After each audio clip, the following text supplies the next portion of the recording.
10 ఏళ్ల బీఆర్ఎస్ పాలనలో ఎక్కడున్న తెలంగాణ ఎక్కడికి పోయింది, ఎన్ని రంగాలలో ఎన్ని అవార్డులు వచ్చినాయి, ఎన్ని అద్భుతమైన పనులు చేసి చూపెట్టినాం.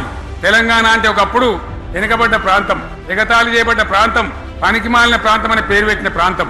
కానీ ఎన్ని రంగాలు తలసరి ఆదాయాన్ని బ్రహ్మాండంగా పెంచినాం.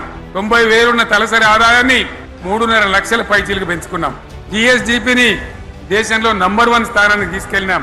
తెలంగాణలో బ్రహ్మాండంగా పెండింగ్ ప్రాజెక్టులన్నీ కూడా కంప్లీట్ చేసుకున్నాం.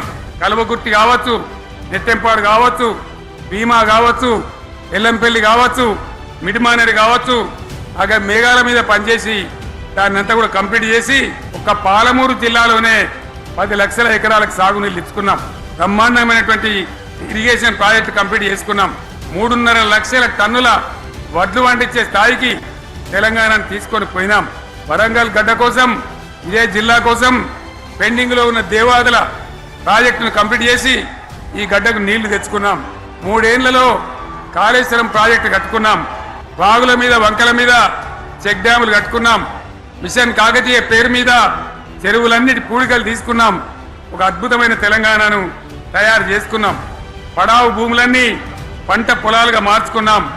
ఆనాడు బీఆర్ఎస్ పాలనలో చెరువుల నిండా జలరాశులు, రైతుల కళ్ళాల నిండా ధాన్య రాశులతోని బ్రహ్మాండంగా తెలంగాణ అద్భుతంగా పురోగమించిన విషయం మీకు తెలుసు.